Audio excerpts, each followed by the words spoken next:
menyambut firman Tuhan, mari kita katakan amin. Haleluya. Shalom, ada sister in Christ, Bapak Ibu sekalian. Kembali lagi bertemu dengan saya, Pastor Robert, ya, dan juga tim. Semoga Bapak Ibu dalam keadaan sehat sentosa. Saya lihat muka-mukanya dalam keadaan ceria, ya. Kita masih semangat, amin Bapak Ibu, ya.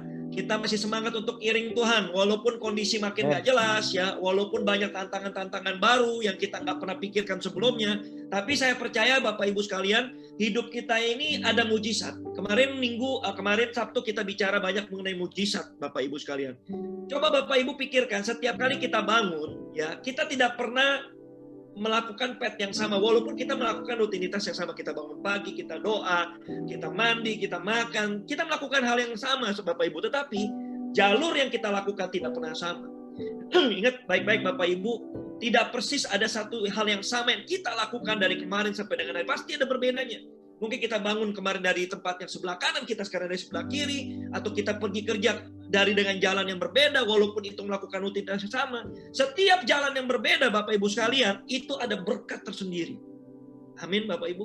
Nah, ini yang kita percaya dan kita imani, ya, bahwa berkat Tuhan itu selalu baru setiap harinya. Ada mujizat terjadi pada hidup kita setiap hari baru, saudara-saudara. Nah, inilah yang ingin saya katakan kepada Bapak Ibu, jangan patah semangat, ya. Mungkin tantangan begitu besar depan kita, just take it easy, ya, karena Tuhan kita pegang kendali. Amin Bapak Ibu. Kalau kita nggak punya Tuhan, itu baru kita takut.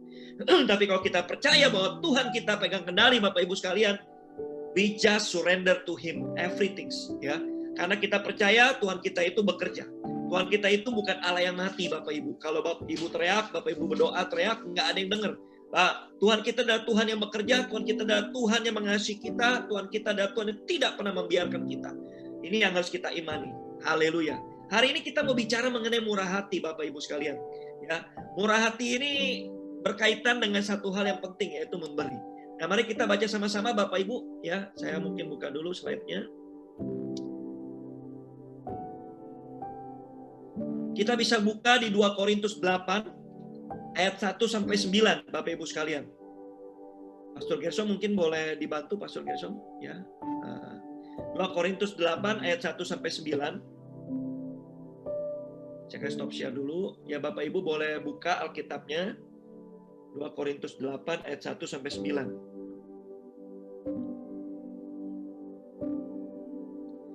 Sudah ketemu Bapak Ibu sekalian? Ya. Judul perikopnya adalah pelayanan kasih, ya, pelayanan kasih. Ya, Bapak Ibu boleh baca bersama-sama di rumah. Saya akan bacakan untuk Bapak Ibu sekalian juga. Mari kita baca sama-sama, Bapak Ibu. 1, 2, 3. Saudara-saudara, kami hendak memberitahukan kepada kamu tentang kasih karunia yang dianugerahkan kepada jemaat-jemaat di Makedonia. Selagi dicobai dengan berat dalam berbagai penderitaan, sukacita mereka meluap, dan meskipun mereka sangat miskin, namun mereka kaya dalam kemurahan.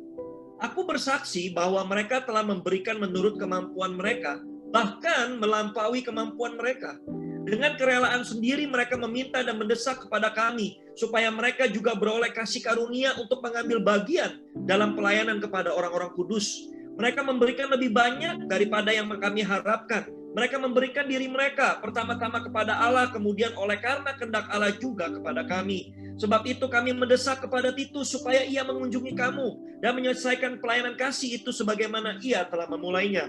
Maka sekarang sama seperti kamu kaya dalam segala sesuatu, dalam iman, dalam perkataan, dalam pengetahuan, dalam kesungguhan untuk membantu dan dalam kasihmu terhadap kami, demikianlah juga hendaknya kamu kaya dalam pelayanan kasih ini. Aku mengatakan hal itu bukan sebagai perintah, melainkan dengan menunjukkan usaha orang-orang lain untuk membantu. Aku mau menguji keikhlasan kasih kamu, karena kamu telah mengenal kasih karunia Tuhan kita Yesus Kristus, bahwa Ia yang oleh karena kamu menjadi miskin, sekalipun Ia kaya, supaya kamu menjadi kaya oleh karena kemiskinan. Haleluya. Amin. Bapak Ibu sekalian, pernyataan yang sangat-sangat luar biasa, Bapak Ibu, dari Tuhan kita, ya. Jadi kalau saya katakan Bapak Ibu sekalian, ya, murah hati itu bukan berasal dari manusia awalnya. Murah hati itu asalnya dari Tuhan, saudara. Ya.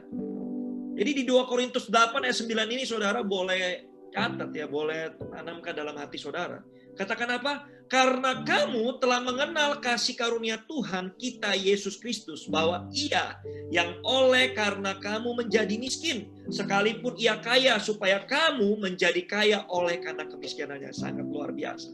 Jadi Allah kita, Tuhan kita Yesus Kristus rela menjadi miskin supaya kita menjadi kaya. Dalam kasih karunia Tuhan, saudara sekalian. Kalau Yesus nggak mati di atas kayu salib, meninggalkan tahta di surga, Dia nggak bisa memberikan kekayaan kepada kita. Kekayaan kepada kita bukan hanya dalam materi, saudara sekalian, tapi kehidupan ini. Itulah mujizat, itulah kekayaan kita sesungguhnya, hidup kita ini, saudara. Hidup yang tanpa dosa, hidup yang lepas dari kutuk dan cacat dosa. Itu yang suatu harga yang harus dibayar Yesus, mati di atas kayu salib. Jadi bukan harga yang murah. Karena nggak semua orang mau mati untuk orang berdosa. Saya pun mungkin kalau ditanya mau nggak mati untuk orang berdosa, belum tentu mau, saudara sekalian. Karena nggak gampang untuk mati untuk orang yang kita nggak kenal, orang yang berbuat dosa, pembunuh, penjina, orang yang tidak mau bertobat, mungkin Yesus mati. Oleh karena itu dikatakan apa di sini, saudara sekalian? Karena Ia kaya menjadi miskin, inilah kemurahan hati Allah. Kemurahan hati Yesus, saudara sekalian. Nah, saudara, kita mau bahas sedikit mengenai apa sih arti kata murah hati.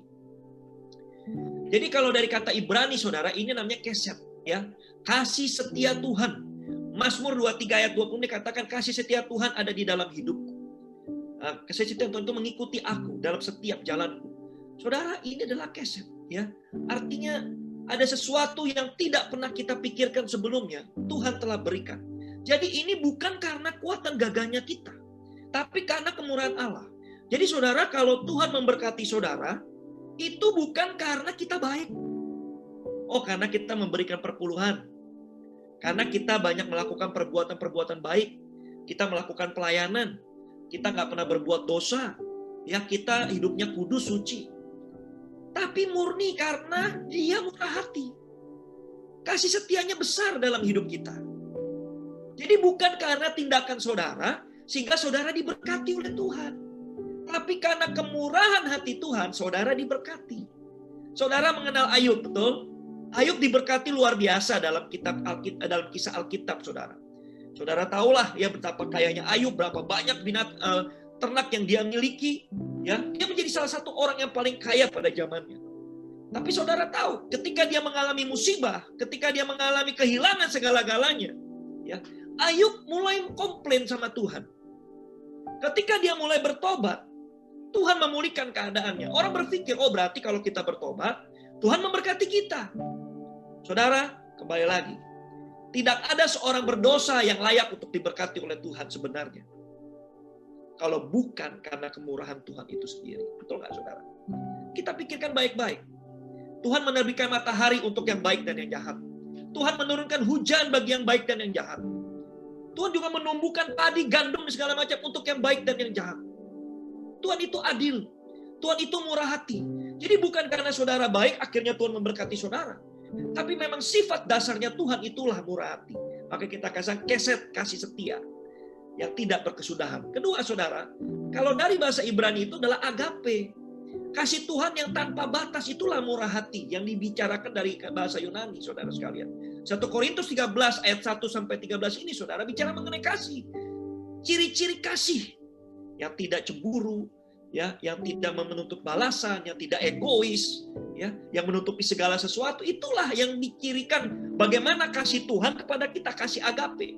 Itulah dikatakan sebagai kemurahan hati Tuhan.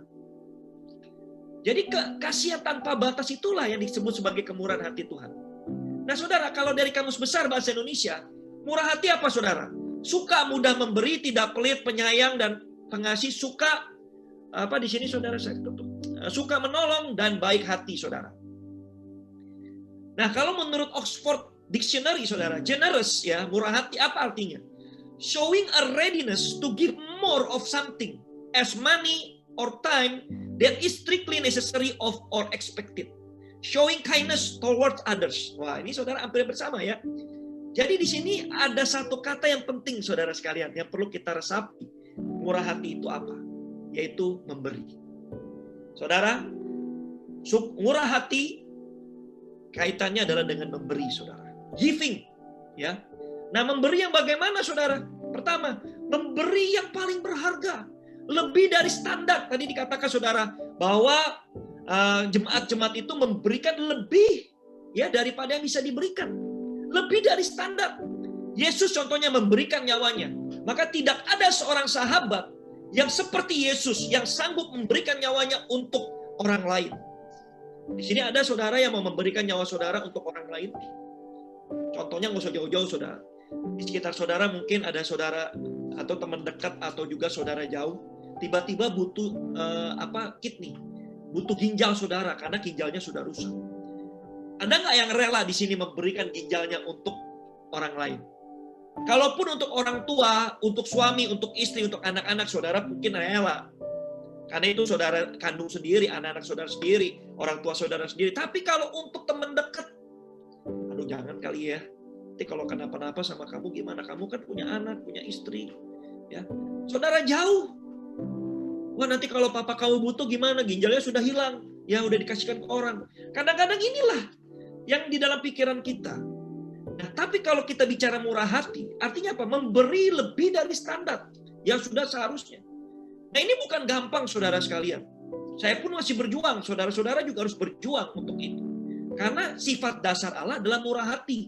Oleh karena itu kita murid-murid Tuhan, maka kita juga harus berlaku murah hati. Yang kedua, saudara, memberi tanpa pamrih dengan ketulusan. Artinya apa? Kalau memberi tanpa menuntut balik, saudara sekalian. Lukas 14:12 katakan, lebih baik kau menjamu orang miskin, orang cacat, orang lumpuh. Karena mereka nggak bisa balas. Kalau mereka nggak bisa balas, yang balas siapa, saudara? Tuhan. Kamu akan mendapat balasnya pada hari kebangkitan orang-orang kudus. Artinya apa, saudara sekalian? Kita nggak dapat balasnya di dunia. Kalau saudara undang teman-teman saudara yang kaya, teman-teman saudara, tetangga saudara, mereka akan balas. Oh ya nanti kalau dia ulang tahun, gue undang lagi. Kalau si ini nanti ada party, aku undang. Jadi kita sudah terima balasannya, saudara sekalian. Kadang-kadang kita cuma memikirkan balasan yang ada di dunia. Namanya kita sebut balas budi. Betul nggak, saudara? Kalau saudara punya hati nurani, saudara pasti punya niat untuk balas budi. Terutama kepada siapa? Kepada orang tua. Betul nggak, saudara? Kita semua punya orang tua di sini. Terlepas orang tua kita bagaimana mendidik kita, tapi kita ada satu nilai atau value bahwa kita harus menghormati orang tua sebagai orang Kristen. Karena itu ada di dalam 10 perintah Allah, hormatilah ayah dan ibu. Saudara, menghormati ayah ibu itu artinya balas budi. Betul nggak, saudara? Kita ingat itu ada balas budi untuk kepada orang tua kita. Kita harus berikan secara tulus. Karena orang tua kita mengasihi kita juga secara tulus. Ada nggak di sini yang saudara, orang tua saudara hitung-hitungan? Saya sudah besarin kamu ya. Sampai hari ini ada sekitar 5 miliar. Ini uang sekolah kamu, makan kamu dari bayi, ya tenaga saya, tenaga papa, tenaga mama. Ada nggak kira-kira orang tua yang menuntut anaknya seperti itu? Bahkan ketika anaknya susah, dia tambahin lagi, memberikan tanpa perlu kembali. Betul nggak, saudara? Kita harus memberi dengan ketulusan. Itulah murah hati. Yang ketiga, murah hati adalah memberi tanpa batas waktu. Jadi bukan cuma sekali, saudara, tapi bisa berkali-kali secara kontinu. Inilah memberi yang dikatakan sebagai murah hati. Contohnya adalah kasih setia Tuhan. Selama-lamanya, saudara, betul nggak?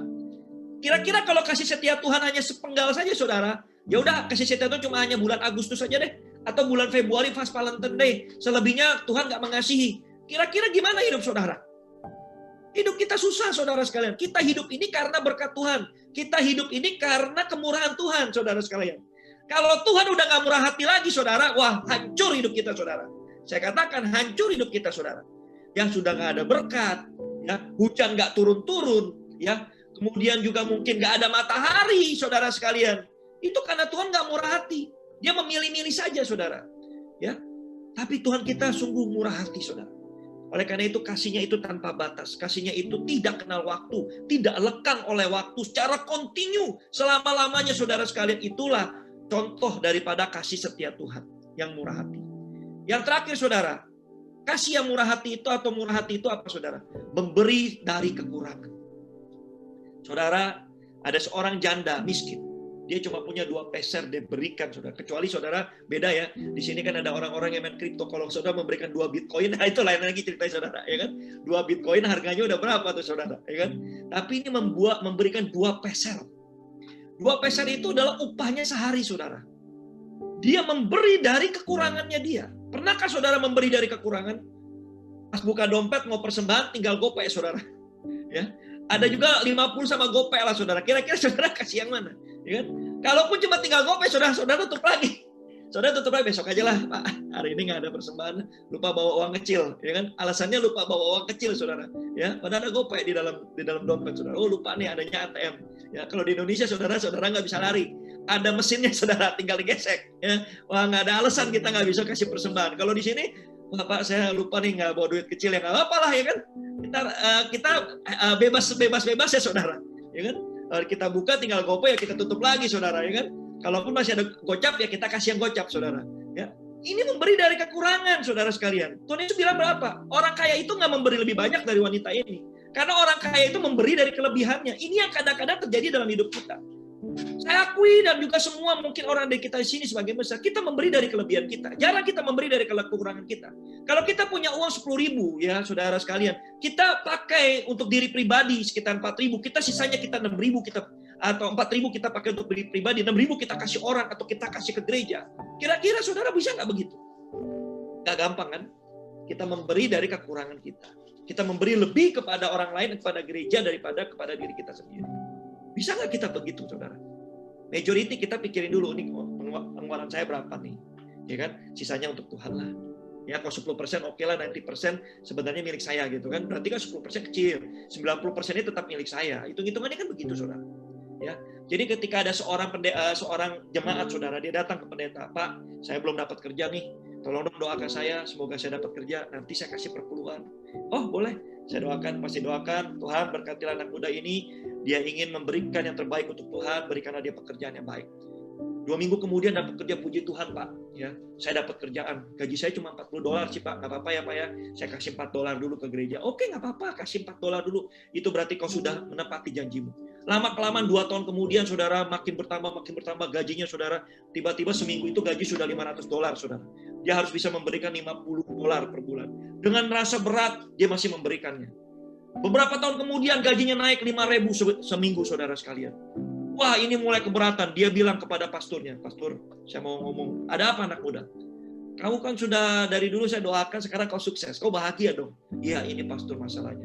Masalahnya kenapa? Bisa nggak saya membatalkan janji saya kepada Tuhan? Dulu saya cuma bilang setiap kali saya gaji saya pasti kasih. Tapi sekarang katanya terasa lebih berat. Karena saya harus memberikan $500 per minggu kepada Tuhan. Bisa nggak ya, Pastor, kita membatalkan janji itu? Jadi saudara, kuatnya berapa? Ya kembalilah ke $50. Ya kita doa yuk. Tuhan kembalikan lagi gajinya $400 supaya anak ini bisa memberikan $4 kepada Tuhan. Saudara, kira-kira saudara mau nggak begitu? Ya. Jadi artinya apa, saudara? Saudara nggak mungkin bisa memberikan $500 per bulan untuk perpuluhan kalau saudara nggak pernah bisa berikan $1 per bulan untuk perpuluhan. Jadi kadangkala saudara, kita memberikan ini bukan dari kekuranganmu. Perpuluhan saudara masih punya 90% walaupun itu punya Tuhan. Tapi pernah nggak kita berpikir, ya kita memberikan sebenarnya bukan dari kekurangan. Tapi Pak, saya ini nggak cukup Pak, saya ada cicilan, ada ini, itu kan urusan saudara. Kalau boleh dikatakan begitu ya. Itu kan urusan saudara, bagaimana saudara memanage keuangan saudara. Tapi saya mesti bayar hutang Pak, mesti bayar cicilan, mesti bayar mobil, mesti bayar rumah, mesti anak-anak sekolah. Itu kan urusan saudara. Itu bukan kekurangan loh saudara sekalian. Ingat baik-baik, kalau saudara masih bisa bayar cicilan rumah, masih bisa bayar sekolah anak-anak, masih bisa buat makan, masih bisa buat belanja, masih bisa buat happy-happy. Saudara, itu bukan kekurangan. Saya tuh sorry. Kalau saudara bilang, saya kekurangan, nggak cukup uangnya, karena pengeluaran saya besar. Berarti artinya apa saudara? Saudara telah mengambil bagiannya Tuhan sebenarnya. Oleh karena itu saudara sekalian, perlu dipikirkan kembali. Jangan berpikir bahwa saudara memberikan perpuluhan dari kekurangan. Kita tidak pernah memberikan perpuluhan dari kekurangan. Kita memberikan dari kelebihan. Terbukti saudara, cuma 10% dari 100% kita berikan kepada 90% masih kita kelola. Kecuali saudara bilang, saya memberikan 80% perpuluhan saya, 20% saya pegang. Nah mungkin saudara bisa bilang, ya saudara memberikan lebih daripada standar. Ada nggak yang seperti itu? Ada. Rick Warren saudara, ya dia memberikan 80%, 90% miliknya untuk perpuluhan, 10% dia pegang. Walaupun 10% itu cukup besar, tapi saudara bilang, contoh saudara memiliki sebulan 10 miliar saudara, ya 90% dikasih ke gereja, saudara sekalian. Jadi 9 miliar saudara kasih, 1 miliar saudara. Wah, itu masih gede, memang benar saudara. Tapi bisa nggak saudara memberikan 9 miliar kepada gereja, 1 miliar saudara pegang. Ketika saudara punya 10 miliar, belum tentu saudara. Memang 1 miliar itu gede kelihatannya saudara. Tapi ketika saudara punya 10 miliar, perasaan ini udah berbeda lagi saudara sekalian. Oleh karena itu saudara, kadang-kadang kita harus belajar memberi dari kekurangan. Mungkin saudara lagi keadaan susah, tiba-tiba ada orang minta tolong. Coba saudara memberikannya. Saya yakin saudara sekalian, saudara nggak bakal kekurangan. Kadang-kadang kita memberikan 100 peso, mungkin saudara ada yang suka beli Grab pakai Grab ya saudara, Grab Food atau Panda Food Panda. Kadang-kadang kita kalau mau kasih tips saja juga, udahlah dia juga udah mahal nih, udah 59 peso, saya kalau sekali kirim 59. Kalau kita ada 2 atau 3 delivery saudara, berarti kan 59 kali 3 gitu saudara. Ya, kita kadang-kadang malas kasih tip lagi saudara.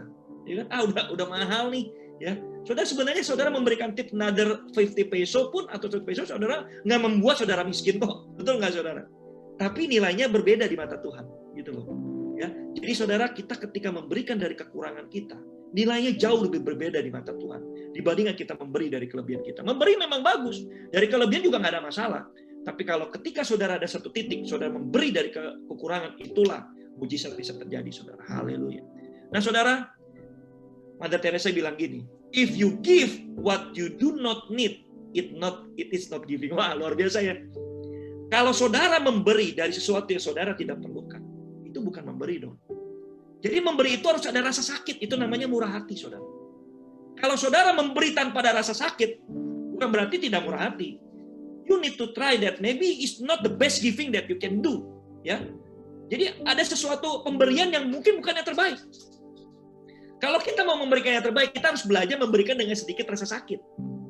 Yang kira-kira lebih dari standar. Aduh, kelihatannya berat nih. Aduh, berat nih. Nah, itu saudara. Ya, kau belajar untuk murah hati.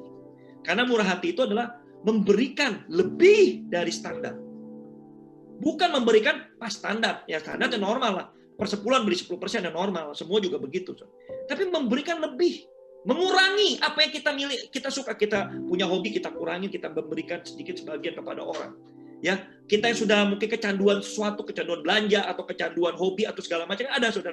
Kecanduan main game, duitnya semua untuk main game. Kecanduan ada yang lain-lain, kecanduan gambling, mungkin judi, ya itu yang harus di stop. Ya, lebih baik gunakan itu sebagian untuk memberi. Kalau saudara nggak mulai dari sekarang, saudara kita nggak berbuah, saudara. Karena salah satu buah roh itu adalah murah hati. Nah, inilah dari pelajaran dari Ibu Teresa. If you give what you do not need, ya, it is not giving. Ya. Nah, kita mau belajar hari ini, saudara, bagaimana kita bisa memberi seperti Yesus memberkati kita. Nah, yang pertama, saudara, yang penting adalah apa? Milik kita adalah titipan Tuhan. Harus diingat baik-baik. Berkat Tuhanlah yang menjadikan kaya, susah payah tidak akan menambahinya. Amsal 10 ayat 22. Hidup ini adalah milik Yesus. Apalagi yang kita miliki, saudara. Kita punya ini hidup milik Tuhan. Makanya Paulus berkata, hidup dan mati adalah milik Tuhan. Apalagi yang kita miliki, saudara sekalian. Kalau hidup kita aja milik Tuhan, apalagi yang kita miliki. Itu udah titipan semua, saudara. Karena saudara datang nggak membawa rantai, nggak membawa gelang, nggak membawa sepatu. Emang saudara ketika lahir, tiba-tiba ada sepatu, ada jas, saudara sekalian. Ya, terus kemudian ada rantai, ada mungkin pakai iPod. Wah, kan nggak begitu, saudara. Saudara datang telanjang, pulang pun telanjang, saudara. Jadi semua apa yang kita miliki ini titipan. Adam dan Hawa, kalau saudara, tapi saya lahir kaya, Pak. Ya itu mungkin saudara kan udah beberapa generasi. Contohnya Adam dan Hawa. Lahir nggak bawa apa-apa, dibentuk dari tanah. Debu dan tanah, saudara. Itulah nenek moyang kita. Jadi kita pun juga demikian. Kalau kaya itu pun titipan, saudara sekalian. Adam dan Hawa punya apa sih, saudara, ketika dia lahir? Semuanya dikasih sama Tuhan. Makanan dikasih Tuhan, pekerjaan dikasih Tuhan, apapun berkat dari Tuhan, kemurahan hati Tuhan. Kita harus ingat itu, saudara. Kalau sekarang kita hidup, kita bilang semua milik kita. Makanya orang di hidup itu kadang-kadang berpikir begini, saudara. Saya harus memiliki. Saya tidak mau cuma menikmati. Saya harus bisa memiliki. Ya, rumah harus milik sendiri. Apapun. Terus kalau Tuhan bilang, memang kalau saya kasih untuk menikmati, contohnya kita sekarang ini, saudara, di Makati. Kira-kira kita bisa nggak beli rumah di Makati, saudara? Ya mungkin beberapa orang kaya bisa lah, saudara. Tapi kita sebagai pekerja profesional, kita fair-fairan aja, saudara. Saya juga bekerja profesional. Berat saudara beli rumah di Makati, beli rumah di Fort Bonifacio. Mungkin duitnya bisa sampai 20 tahun, 25 tahun kita nyicil saudara sekalian. Betul nggak? Karena rumah-rumah di sekitar ini yang udah mahal-mahal ini saudara, ini bukan lagi untuk orang-orang selevel kita mungkin. Ya tapi untuk level-level yang memang untuk yang sudah konglomerat, entrepreneur. Kenapa saudara? Memang begitu sistemnya. Rumah sekarang bukan lagi untuk tinggal, tapi untuk investasi. Makanya harganya selangit. Orang yang benar-benar mau beli rumah nggak bisa beli rumah. Kemahalan saudara sekalian. Karena telah banyak spekulan-spekulan. Ini yang terjadi. Oleh karena itu, orang-orang itu membeli rumah di daerah pinggiran. Di sini di mana saudara? Di Batangas, di Lipa. Mereka punya rumah di sana. Berangkat pagi-pagi kemari ke Manila untuk kerja. Kalau mau mengharapkan punya rumah di Manila, udah berat. Mahal saudara sekalian. Oleh karena itu saudara, kalau Tuhan berkata, kau bisa menikmati. Selama hidup kau tidak akan kekurangan. Ada rumah yang membuat tempat kau berlindung, ada makan. Tapi pasti nggak memiliki. Saya harus memiliki dong. Saudara ingat baik-baik. Semua yang kita miliki juga titipan. Saudara kan nggak, kalau saudara beli rumah, tiba-tiba besok saudara dipanggil Tuhan. Terus saudara bisa nikmati rumah itu. Kan nggak juga saudara. Terus saudara komplain. Kenapa saya baru beli rumah, besok saya mati saudara Tuhan? Kenapa bisa begitu? Seperti orang kaya saudara. Dia bilang dia baru bangun lumbung. Hartanya baru dipindahin saudara ke dalam lumbung-lumbung. Terus malamnya mau dipanggil Tuhan mati. Baru nikmatin, aduh tenangnya jiwaku nih, hartanya udah di dalam lumbung. Udah tenang deh, ya. Nggak usah pikirin apa-apa, sekarang kau hidupnya nyaman. Malamnya mati, saudara. Terus apa? Untuk apa harta itu? Dia bilang. Tuhan bilang, untuk apa harta itu? Apa yang telah kau persiapkan di kekekalan? Nggak ada. Oleh karena itu, saudara, kalau kita mau murah hati, kita harus mikir bahwa semua yang kita miliki itu titipan. Satu hari kalau Tuhan mau minta, aku mau dong sebagian besar dari kamu punya 50%. Mau nggak kalau saudara kasih? Kalau saudara nggak berpikir itu titipan, saudara nggak mungkin kasih. Karena saudara merasa itu milik saya. Ingat baik-baik saudara, setiap saudara pegang erat-erat, saudara susah untuk melepaskannya. Apa yang terikat di dunia akan terikat di surga. Saudara sekalian ingat baik-baik. Ya. Manusia tidak punya hak untuk memiliki seutuhnya apa yang ada padanya. Itu hanya titipan, baik itu anak, harta, kuasa, jabatan, kepintaran, keahlian. Semuanya titipan Tuhan. Saudara nggak punya hak untuk mengklaim itu milik saya. Nggak ada hak itu, saudara. Saudara memang beli pakai uang siapa? Berkatnya dari mana? Ya, semuanya datangnya dari mana? Berkat semua datang dari Tuhan. Kalau kita seorang Kristen, ya, kalau kita seorang Kristen, saudara sekalian pengikut Yesus, kita harus berpikir seperti itu. Kalau saudara seorang liberalisme, ya, atau orang-orang yang liberal, ya, bukan seorang Kristen, saudara berpikir, oh ini hasil kerja keras saya. Ini hasil usaha saya. Karena Tuhan memberikan saya knowledge, memberikan saya kepintaran. Saya kerja keras, saya menghasilkan, betul. Saudara belajar pintar, betul. Nggak salah. Tapi saudara harus ingat, segala sesuatu itu sebagai orang Kristen, ya, semua adalah berkat Tuhan. Kalau saudara lupa itu, saudara nggak mungkin bisa murah hati. Saudara akan terikat pada harta di dunia. Tidak mungkin terikat pada harta di surga. Tuhan titipkan bukan untuk suka-sukanya kita, tapi untuk menggenapi setiap rencananya. Saudara ingat baik-baik, saya ingin mengingatkan kepada saudara sekalian, harta yang saudara miliki saat ini, baik itu kekayaan saudara, baik itu kepintaran saudara, baik itu apapun yang saudara miliki saat ini, ingat baik-baik, itu semua bukan untuk suka-sukanya kita, tapi untuk menggenapi rencananya Tuhan. Ini yang harus kita kejar, saudara sekalian. Karena hidup kita ini adalah untuk menggenapi rencananya, bukan untuk menggenapi rencana kita. Loh, kita ciptaan, saudara-saudara bukan pencipta loh. Kalau saudara pencipta, saudara bisa katakan kepada ciptaan saudara, kau lakukan apa yang menjadi perintahku, kau lakukan apa yang membuat aku senang, kau lakukan untuk menggenapi rencanaku. Saudara ciptaan, saya itu sorry ya saudara ya, sorry to say ya, bahwa saudara itu ciptaan, bukan pencipta. Kalau kita ciptaan, kita nggak bisa suka-sukanya kita, saudara. Kita punya Tuhan, kita punya pencipta yang punya rencana, yang bukan rencana kita. Kita datang telanjang dan pulang pun telanjang. Tadi sudah kita katakan, saudara sekalian. Oleh karena itu, saudara, kalau saudara tidak pernah berpikir bahwa semua apa yang saudara punya titipan, saudara nggak mungkin bisa murah hati. Saudara pegang erat-erat apa yang saudara punya hari ini. Karena itu milik saudara. Dan itu tidak boleh dimiliki oleh orang lain. Dan itu saudara berikan sesuai dengan apa yang saudara mau. Saudara, Tuhan berkata apa? Aku memberi, aku juga mengambil. Berarti artinya apa, saudara? Semua yang kita miliki bukan punya kita. Kalau saudara kehilangan pekerjaan, ya, saudara ratapi seakan-akan hari sudah gak ada hari besok. Artinya apa? Saudara merasa pekerjaan itu milik saudara. Ada pekerjaan itu dari Tuhan, berkat Tuhan juga. Tapi pas saya kan usaha, yes betul. Saudara bisa berusaha, ada Roh Kudus yang tuntun saudara. Ada Roh Kudus yang beri hikmat, ada Roh Kudus yang memberikan kekuatan ya bagi ketika saudara lemah. Saudara sampai posisi saat ini diberkati Tuhan. Itu bukan karena usaha saudara sendiri. Tapi ada faktor Tuhan di sana. Inilah karakter atau pemikiran orang-orang yang pengikut Yesus. Kalau orang-orang bukan pengikut Yesus, ya udah saya kerja sendiri, saya kerja mati-matian, inilah hasil saya. Sehingga saya pegang, ini adalah milik saya berkuasa memberi atau mengambil, itu hak saya, bukan haknya Tuhan. Sorry to say, ya gereja nggak bisa mengatakan begitu.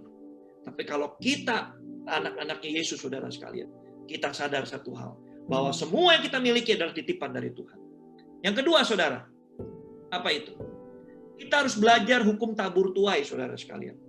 Orang yang menabur sedikit akan menuai sedikit, dan orang yang menabur banyak juga akan menuai banyak. 2 Korintus 9 ayat 6. Banyak orang mau menuai tapi tidak mau menabur. Inilah herannya, saudara. Saudara mau dapat pekerjaan baik, mau dapat berkat yang berkelimpahan, tapi nggak mau ke gereja. Saudara mau dapat berkat yang kontinu, tapi nggak mau ke gereja, nggak mau menyembah sumber berkat. Saudara cuma mau pegang berkat. Saudara, satu hari saudara bisa gila kalau kehilangan berkat itu. Kalau tadi kita bilang, kita nggak bisa mengerti bahwa semua itu kita titipan. Saudara jadi orang yang serakah. Jadi kita belajar yang nomor 4, saudara. Banyak orang mau menuai tapi tanpa taburan. Kualitas taburan ditentukan oleh saudara. Pertama, taburan atau persembahan harus yang terbaik, yang berkenan dan yang sempurna. Apa itu, saudara? Jangan hanya berpikir harta. Kalau saudara, saya nggak punya harta banyak, Pak. Tuhan juga nggak lihat hartamu. Bukan hanya harta Tuhan senang, tapi karena hidupmu yang kudus, hidupmu yang benar. Itulah persembahan bagi Tuhan. Itulah taburan. Perbuatan-perbuatan baik, perbuatan-perbuatan benar, itulah taburan. Waktu yang terbaik untuk Tuhan, bukan waktu yang sisa, itulah taburan. Sekarang saudara cek, sudahkah saudara menabur dengan benar? Saya nggak bicara hanya harta, saudara. Karena banyak taburan di luar harta, yang lebih sulit daripada harta. Saudara mungkin gampang sekali memberikan 10%, 20% dari harta saudara. Karena saudara banyak harta, tadi kembali lagi, memberi dari kelebihan. Tapi saudara, apa yang kekurangan dari diri saudara sekarang ini? Waktu. Ya itu berilah kepada Tuhan. Saudara tidur sampai jam 10 malam. Kerja, main game, atau menjalankan hobi, atau apapun sampai jam 10 malam. Bisa nggak sekarang saudara kurangi 2 jam untuk Tuhan? Contoh kasar. Bisa nggak saudara lakukan itu? Karena apa? Karena itulah yang paling berharga bagi saudara. Saudara bilang, 24 jam nggak cukup, Pak. Saya tidur 8 jam. Sisa cuma tinggal berapa jam? 16 jam. 10 jam ya, udah untuk aktivitas di luar. Sisa tinggal 6 jam lagi. Aduh, ini kelihatannya nggak 2 jam untuk Tuhan. Aduh, kelihatannya susah. Berilah dari kekurangan saudara. Itulah waktu yang terbaik. Ketika saudara memberikan yang terbaik, saudara sekalian, Tuhan berkenan. Tuhan disenangkan. Tuhan disenangkan dengan taburan yang sukarela, bukan terpaksa. Wah, saudara paksa. Aduh, 2 jam ini susah, paksa. Akhirnya juga nggak berbuah apa-apa, saudara. Ingat baik-baik, setiap apa yang saudara kasih kepada Tuhan, harus dengan sukarela, bukan dengan paksa. Tidak lagi ada hitung-hitungan. Saudara mau Tuhan menghitung setiap taburan yang Tuhan berikan kepada saudara, setiap berkat yang Tuhan kasih, setelah itu Tuhan minta bunganya? Saudara mau begitu? Saudara, kalau kita hitung-hitungan sama Tuhan, ya, Tuhan juga hitung-hitungan sama kita. Ya, mau nggak Tuhan hitung-hitungan sama kita? Saudara, kita nggak sanggup kalau Tuhan hitung-hitungan sama kita. Jangankan Tuhan, saudara. Orang tua kita, kalau hitung-hitungan sama kita, kita pun nggak sanggup. Betul nggak? Orang tua kita kalau hitung-hitungan sama kita, saudara, kita nggak sanggup. Papa dan mama kita berapa banyak waktu yang terbuang untuk merawat kita selama 9 bulan, bahkan selama 5 tahun, bahkan sampai kita besar. Saat ini masih dilayani oleh orang tua kita. Oh, tapi saya mandiri, Pak. Tetap saja ada faktor orang tua di sana. Balas budimu nggak berkurang karena ada faktor orang tua itu. Kira-kira orang tuamu hitung-hitungan nggak ketika melayanimu? Ketika orang tuamu hitung-hitungan nggak, sukarela atau dengan terpaksa melayanimu? Dasarnya anak lahir segala lagi, ya udah repot, ya nangis melulu lagi. Aduh, mendingan melihara anjing daripada melihara anak. Nah, begitu repot nggak, saudara?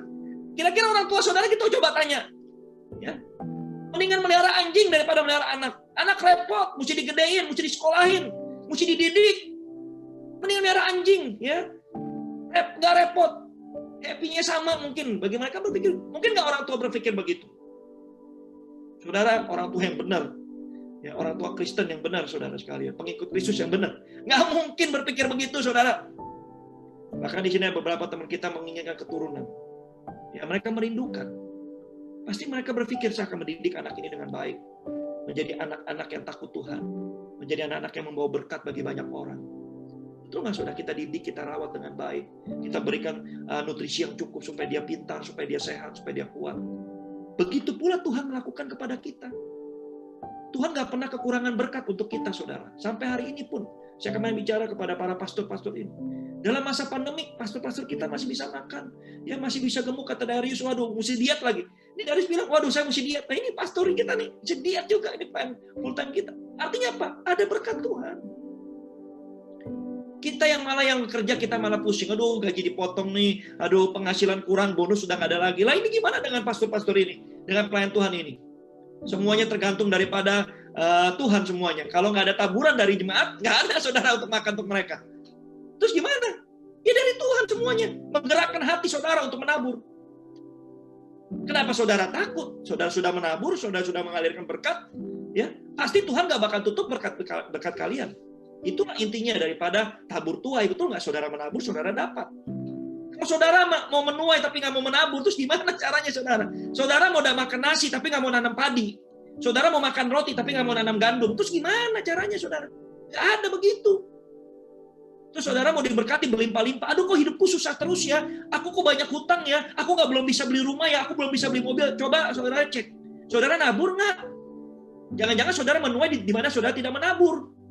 Ya nggak bakalan diberkati oleh Tuhan lah. Berkat memang ada, saudara masih bisa makan karena saudara kerja. Tapi nggak bakalan yang excellent, nggak bakalan yang memang ada terobosan dalam hidup saudara. Coba saudara lihat. Bahkan orang yang menabur berkali-kali lebih daripada yang bisa ditabur, nggak pernah kekurangan tuh saya lihat. Banyak teman-teman saya nabur begitu luar biasa, saudara. Ya kita lihat beberapa donatur kita gereja ini menabur dengan luar biasa, nggak pernah berkekurangan. Saya lihat nabur sana, nabur sini. Kita yang kira-kira, aduh nabur nggak ya, nabur nggak ya. Ada cuma 100 peso, nabur nggak ya, nabur nggak ya. Kita masih mikir nabur nggak ya, nabur nggak ya. Saudara, gimana kita mau menabur 1.000 peso? Gimana kita mau nabur 10.000 peso? Gimana kita mau nabur 100.000 peso? Gimana mau nabur 1 juta? Ya. Kalau saudara nggak mau nabur 1 juta, saudara kan mesti punya uang lebih dari 1 juta, benar nggak? Tuhan akan memberkati saudara ketika saudara mulai meningkat dalam taburan. Kalau taburan saudara nggak meningkat, ya udah gitu-gitu aja saudara. Setiap saudara kekang nggak bakal berbunga. Contohnya uang saudara. Saudara nggak investasikan untuk yang benar, ya begitu aja uangnya. Bahkan menurun sekarang saudara. Bahkan di Filipina bunga cuma 4% setahun. Bahkan kalau saudara dalam bentuk dolar nggak ada bunganya, bahkan minus duit saudara. Duit taruh di bank bukannya mau berbunga lagi saudara, supaya aman aja. Minus itu duitnya. Gimana saudara sekarang? Mau ada kelimpahan, multiplikasi. Harus tabur saudara. Harus diinvestasikan dengan benar. Investasikan untuk kerajaan Allah, saudara. Di dunia maupun juga nanti untuk di surga. Oleh karena itu, saudara, kalau saudara mengharapkan itu, tabur. Ya. Belajar untuk menabur. Lebih daripada yang mungkin saudara biasa lakukan. Belajar dulu pelan-pelan, saudara sekalian. Nah, memberi adalah investasi di kekekalan. Harus pikirkan seperti itu, saudara. Jadi kita bisa memberi dengan murah hati. Matius 6 ayat 20, tetapi kumpulkanlah harta bagimu harta di sorga. Di sorga ngengat dan karat tidak merusakkannya, dan pencuri tidak membongkar serta mencurinya. Saudara, kira-kira saat ini investasinya di mana? Pak, saya investasi di kripto, Pak. Saya investasi di saham. Saya investasi, Pak, di deposito. Di reksadana, Pak. Saya investasi juga di forex. Saya ada emas batangan, Pak. Yes. Tapi apa investasimu untuk kekekalan? Waduh, saya belum pikirin tuh, Pak. Nanti aja deh kalau saya udah pengen mati, Pak. Wah, repot, saudara. Emang kira-kira kalau investasi di kekekalan, nunggu mati baru bisa berbunga? Investasi juga butuh waktu, saudara. Betul nggak, saudara sekalian? Saudara contohnya investasi di kelapa sawit.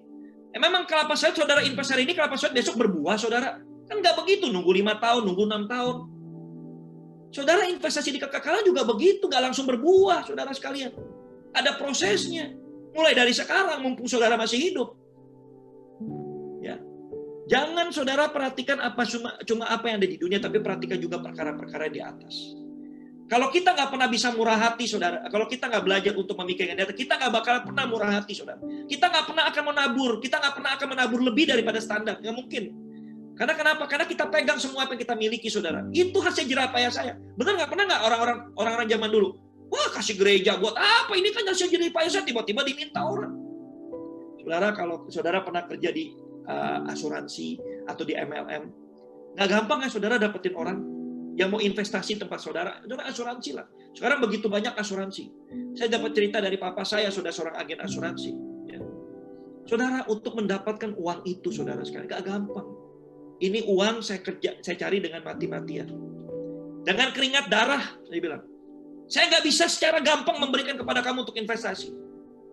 Orang aja yang kenal saya, 20 tahun saya nggak pernah nabung kok, nggak pernah investasi di dia. Kamu siapa? Nggak kenal, nggak apa. Mana saya mau investasikan uang ini untuk kamu? Saya pun sekarang ini, saudara sekalian, dalam masa-masa saya bangun perusahaan, cari investor. Saudara, kita nggak gampang mencari investor yang mau invest langsung di dalam perusahaan kita. Betul nggak, saudara? Dia tahu kredibilitas kita, apapun. Ini uang kerja saya mati-matian. Bukan uang dapatnya gampang. Uang kerja keras. Nggak bakalan mau diinvestasikan dengan semudah itu. Saudara, itulah kalau kita punya uang sampai kita pegang seperti itu. Mungkin nggak cuma uang, saudara sekalian. Waktu kita, tenaga kita pegang. Ini yang saya pegang. Ini saya kerjakan benar-benar. Saya udah menggunakan waktu saya semaksimal mungkin. Enak aja Tuhan mau minta. Saudara, ya, kalau saudara seperti itu, kikir. Ya, saudara nggak pernah menabur yang terbaik itu saudara. Waktu saudara, tenaga saudara, dana saudara. Saya percaya saudara sekalian, investasi saudara nggak ada artinya di dunia ini. Investasi di surga sangat-sangat kurang. Saudara mau investasi dengan return on investment yang terbaik. Itu adalah investasi di surga. Tadi dikatakan, kalau saudara investasi di dunia bisa hilang. Contohnya apa, Pak? Kripto terbukti saudara 50% turun. Saham terbukti turun. Forex terbukti juga turun naik. Harga dolar turun naik. Kadang-kadang tinggi, kadang-kadang rendah. Rumah sekarang juga investasi saudara di mana? Turun semua, saudara. Dalam masa pandemi siapa yang mau beli rumah? Harga rumah juga turun. Kalaupun nggak turun, ya stable lah. Nggak ada yang bisa beli rumah. Cuma investasi yang naik terus yang tidak pernah berkurang adalah investasi di kekekalan. Investasi di surga. Oleh karena itu saudara, dengan menabur, kita menginvestasikan buah-buah yang kita berikan di surga, saudara. Untuk bangun rumah kita di surga. Untuk sebagai bekal kita masuk ke dalam kerajaan Allah. Karena itulah passwordnya, saudara. Buah apa yang sudah kau berikan kepada Tuhan. Oh, harta, rumah besar, segala macam. Gak ada artinya, saudara. Tuhan gak butuh gituan. Itu hanya untuk di dunia, nggak bisa dibawa ke surga, saudara. Orang kikir atau pelit, mereka pikir hidup hanya sekali dan hanya di dunia. Ingat baik-baik. Kau boleh katakan dirimu orang Kristen, kau boleh katakan kau pengikut Yesus, tapi kalau kau pelit, ya, kalau kau kikir, kau cuma berpikir, wah hidup ini cuma sekali, saya harus nikmati hidup ini benar-benar. Jangan sampai saya kekurangan uang. Contoh kemarin saudara ada salah satu public figure. Dia berkata begini, aduh, saya kena demam berdarah. Saya takut banget mati. Kenapa? Saya belum bisa menikmati hasil jerih payah saya.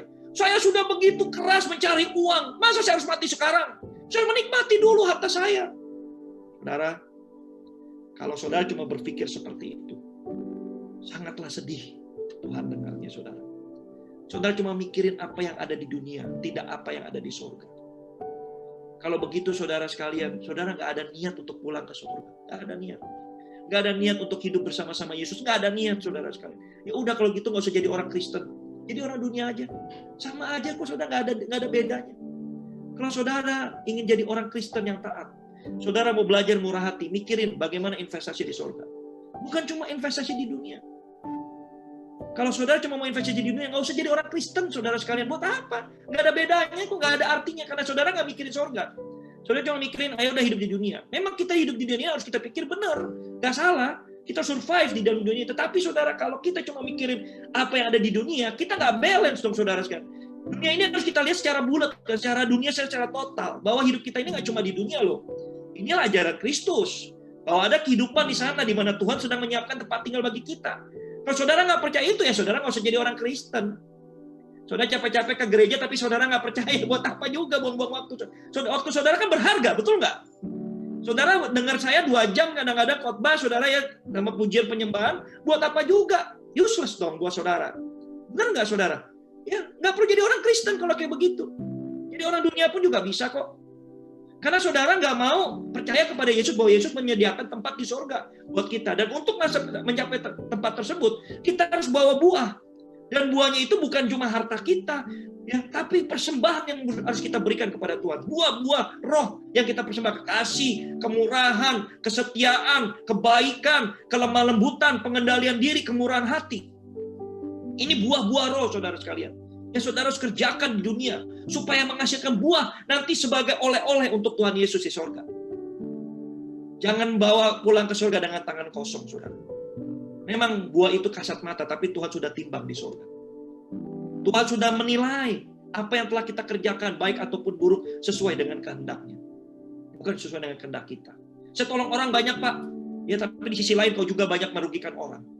Saya tolong orang begini-begini. Ada juga saudara orang menolong orang baik. Tujuannya apa? Untuk mengcover kejelekan-kejelekannya dia. Jadi saudara, banyak orang di tempat orang main judi, saudara. Ini orang Chinese, saudara sekalian. Orang main judi, dia nyumbangnya banyak. Kenapa? Dia tahu judi itu dosa, saudara sekalian. Dia nyumbang banyak supaya bisa balance antara yang baik dan yang buruk.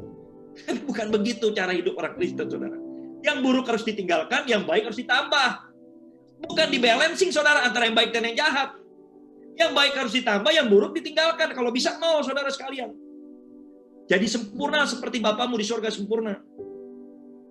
Nah, saudara, tidak ada kesempatan lagi menghasilkan buah ketika kita hidup di surga. Udah nggak ada waktunya lagi, saudara. Jadi kau menghasilkan buah di mana? Di dunia. Oh, nanti Pak, setelah saya di surga, boleh menghasilkan. Gimana caranya? Saudara bisa menghasilkan buah di surga. Di surga cuma ada penghakiman, saudara. Ketika kita masuk ke dalam Firdaus, tempat penantian sementara, saudara, atau di Hades, ya, tempat di mana kita disiksa sementara.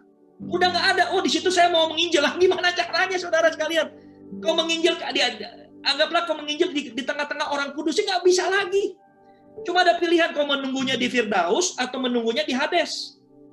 Kalau di Firdaus kau menunggu bersama dengan orang kudus, di Hades kau menunggu sambil disiksa, saudara, sebelum masuk kepada penghakiman kekal. Tinggal dipilih. Oh, nanti aja Pak, gimana nanti? Nggak bisa, saudara. Buah harus dilakukan sekarang. Kalau saudara nggak menghasilkan buah sekarang, say goodbye, saudara sekalian. Nggak ada waktunya lagi. Hanya di dunia saudara bisa menghasilkan buah. Buah-buah pertobatan, buah-buah keselamatan, buah-buah roh. Harus dilakukan benar-benar. Saudara bertobat ikut Tuhan, benar-benar bertobat ikut Tuhan dengan sungguh-sungguh. Harus ada progression dalam hidup saudara. Dosa saudara harus hilang. Ya, saudara harus terus bertumbuh dalam hidup saudara. Buah-buah bertobatan, buah-buah keselamatan. Saudara kerjakan apa yang Tuhan inginkan untuk perkara-perkara di atas. Kasihlah Tuhan Allahmu dengan segenap hatimu, segenap jiwamu, dan seakal budimu, segenap kekuatanmu. Kasihlah sesamamu manusia seperti dirimu sendiri. Inilah buah-buah keselamatan. Buah-buah roh yang tadi saya sebut, kasih, kesetiaan, kebaikan, dan segala macam. Lakukan itu. Mulai dari sekarang lakukan dengan suka hati, dengan sukacita, saudara sekalian. Kau mengumpulkan harta di surga.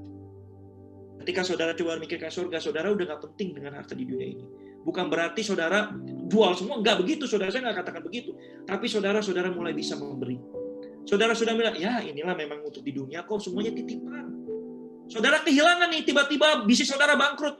Saudara ratapi, aduh pengen bunuh diri deh. Udah gak begitu lagi, saudara. Semuanya titipan, Tuhan boleh kasih, Tuhan boleh ambil. Nanti Tuhan juga kasih lagi. Itulah orang-orang yang hatinya sudah dirubah oleh Tuhan. Hatinya sudah murah hati, dia tahu semua titipan. Kalau kita merasa itu milik kita kejar itu milik kita, saudara pasti depresi, worry, kecewa, marah, ya akhirnya dendam sama Tuhan. Kenapa saya jadi pelayan Tuhan? Tuhan melakukan ini. Kenapa saya sudah memberikan perbulan? Tuhan melakukan ini. Wah, kita mencaci maki Tuhan, saudara. Karena kenapa kita merasa itu milik kita, bukan milik Tuhan? Nah, itu yang salah. Saudara, memberi adalah investasi ketika kekalahan sangat penting. Itu memberi untuk murah hati. Yang terakhir, saudara sekalian, harus belajar untuk menahan ketamakan. Berjaga-jagalah dan waspadalah terhadap segala ketamakan. Sebab walaupun seorang berlimpah-limpah hartanya, hidupnya lah tidaklah tergantung daripada hartanya kekayaannya itu. Lukas 12 ayat 15 katakan demikian. Saudara, kesulitan memberi adalah karena ketamakan. Yang tadi saya katakan, ini adalah hasil kerja saya. Keringat darah saya mencapai ini bukan dengan cara mudah, Pak. Enak aja Bapak bilang harus lepaskan. Saudara boleh pilih mamon apa Tuhan. Tuhan cuma bilang begitu kok. Bukan berarti saudara jual semua milik saudara, habis itu ikut Tuhan jadi pendeta. Bukan begitu, saudara. Tapi saudara harus bisa membandingkan. Ketika saudara harus melepaskan, lepaskan. Jangan terikat.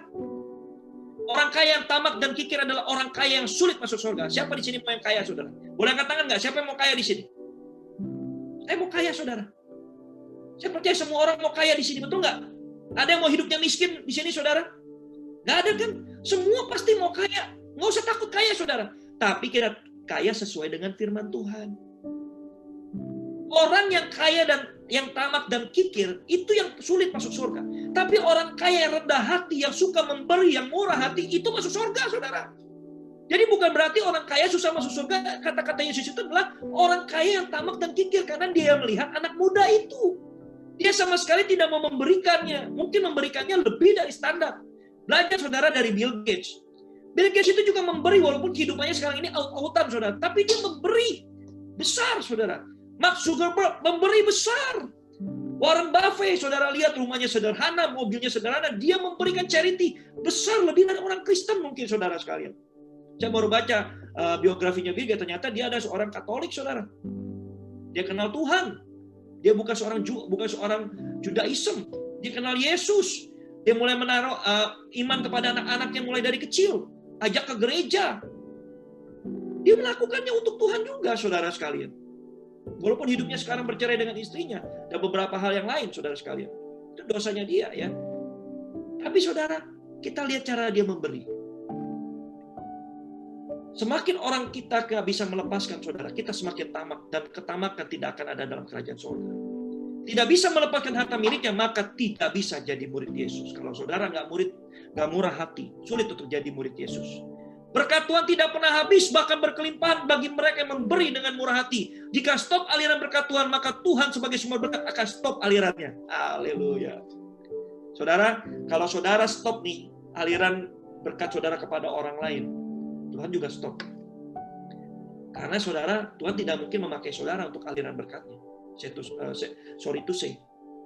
Saudara, Tuhan akan stop. Jadi saudara jangan marah sama Tuhan. Kalau satu hari Tuhan stop. Karena saudara nggak pernah mengalirkan. Air yang ditampung di ember atau ditampung di baskom, luber saudara terbuang. Saudara kan bayar air. Kalau sampai luber seperti ilustrasi saya seringkali saya katakan, sayang terbuang sia-sia. Terbuang sia-sia. Makanya Tuhan stop alirannya. Supaya tidak terbuang sia-sia. Ember itu lama-kelamaan habis sampai nol. Itulah orang yang kikir dan orang yang tamak. Tapi ketika orang yang murah hati saudara sekalian, dari ember itu dipakai selang, dialirkan ke ember-ember yang lain. Dari satu ember mengalir lagi ke dua ember, dari dua ember, 4 ember, 8 ember, 16 ember, 32 ember, mengalir terus. Kira-kira Tuhan stop nggak? Orang mengalirnya baik kok. Tambah gede lagi, dipompa lagi sama Tuhan, dipompa lagi, makin besar. Jadi waduk saudara sekalian. Dipompa lagi sama Tuhan. Makanya saudara, ketika saudara melihat, oh orang itu diberkati luar biasa. Saudara lihat juga bagaimana cara dia hidup. Ya nggak semua orang kaya itu seperti itu saudara. Tapi orang kaya di dalam Kristen, yang tahu benar firman Tuhan, dia pasti melakukan hal itu. Oleh karena itu saudara sekalian, kalau hari ini saudara merasa belum diberkati Tuhan berlimpah-limpah, cek dulu taburanmu. Bagaimana taburanmu? Taburan bukan cuma di gereja loh saudara. Saya pikir, oh ini berarti Pak Robert minta ditabur nih di gereja. Bukan begitu. Saudara dia bilang, taburan itu bukan hanya untuk dalam materi. Bagaimana dengan waktu saudara untuk Tuhan? Bagaimana tenaga saudara untuk nolong orang lain, untuk murah hati untuk membantu orang lain? Bagaimana dana saudara? Nggak harus ke gereja aja deh. Bagaimana dana saudara membantu saudara-saudara, mungkin saudaranya saudara yang susah, warga saudara yang susah, orang tua saudara, anak saudara, adik saudara, siapapun itu. Bagaimana saudara melakukan itu? Apakah dengan murah hati? Apakah dengan hitung-hitungan? Apakah dengan terpaksa? Ini yang kita pelajari hari ini, saudara. Sebagai summary, saudara, murah hati memberikan lebih daripada standar. Ini adalah satu kata yang penting. Seperti Mother Teresa katakan tadi apa, saudara? Jika saudara memberikan dari apa yang saudara tidak perlu, berarti bukan memberi. Bukan memberi berarti itu barang rongsokan. Yang memang saudara udah nggak perlu saudara kasih. Pernah nggak kayak begitu? Saudara pakai baju, udah nggak dipakai, saudara kasih. Sebenarnya itu nothing special. Bagi Mother Teresa bilang nothing special. Ada juga loh saudara, orang yang nggak mau kasih, udah nggak bisa muat, badannya udah tambah gede, bajunya udah makin kecil. Masih nggak mau dikasih, masih simpen aja. Nanti saya juga kurus lagi. Saya bisa kurus lagi, saya mau pakai lagi. Saudara benar-benar kikir dan tamak, saudara sekalian. Orang yang seperti itu, saudara, gimana mau melihat berkat Tuhan? Multiplikasi. Sulit, saudara sekalian. Belajar dari sekarang. Kalau saudara mau melihat multiplikasi dalam hidup saudara, lakukan yang benar. Murah hati kepada orang lain. Kepada Tuhan. Belajar memberi seperti Yesus. Semua harta kita milik Tuhan. Titipan Tuhan. Tuhan boleh ambil, Tuhan boleh kasih. Kita hanya bisa menikmati, saudara. Lebih baik kita bisa menikmati daripada kita hanya memiliki, tapi kita nggak bisa nikmati. Ya, Biarlah kita bisa menikmati. Ada orang kaya punya harta banyak tapi dia nggak bisa nikmatin. Sakit-sakitan, umurnya nggak panjang. Lebih baik saudara kita punya harta nggak terlalu banyak tapi kita bisa nikmatin. Umur kita dikasih tambahan Tuhan untuk menikmati segala apa yang boleh datang dalam hidup kita. Hukum tabur tuai, ingat baik-baik, kalau saudara mau menuai jangan tidak pernah menabur. Gimana kita bisa menuai kalau kita nggak pernah nabur, saudara sekalian? Memberi adalah investasi di kekekalan. Jangan cuma memberi di dunia, melakukan yang lebih daripada apa yang dunia bisa berikan kepada kita atau kepada orang lain. Itulah murah hati. Karena kemurahan adalah buah daripada roh. Belajar melepaskan ketamakan. Apa yang kita miliki, saudara sekalian, harus kita belajar untuk lepaskan. Karena kalau kita mau jadi murid Yesus, kita harus jadi orang kaya yang taat kepada Tuhan. Bukan berarti orang kaya nggak bisa masuk surga. Orang kaya yang taat sama Tuhan, yang tidak kikir, yang tidak tamak, yang tidak terikat pada hartanya. Kalau Tuhan bilang, Tuhan mau ambil, silakan deh, karena ini juga harta Tuhan. Bisa nggak saudara melakukan itu? Walaupun saudara kerja keras untuk mendapatkannya, tapi saudara rela memberikannya untuk Tuhan. Kadang-kala ini nggak bisa, saudara. Maka kita belajar hari ini. Haleluya. Hari ini sebelum saya masuk ke perjamuan kudus, saya mau berdoa untuk semua saudara kita. Agar kita memiliki hati yang murah hati. Karena itu adalah buah roh yang harus kita kerjakan untuk menghasilkan harta di surga. Mari kita berdoa, saudara. Haleluya. Oh,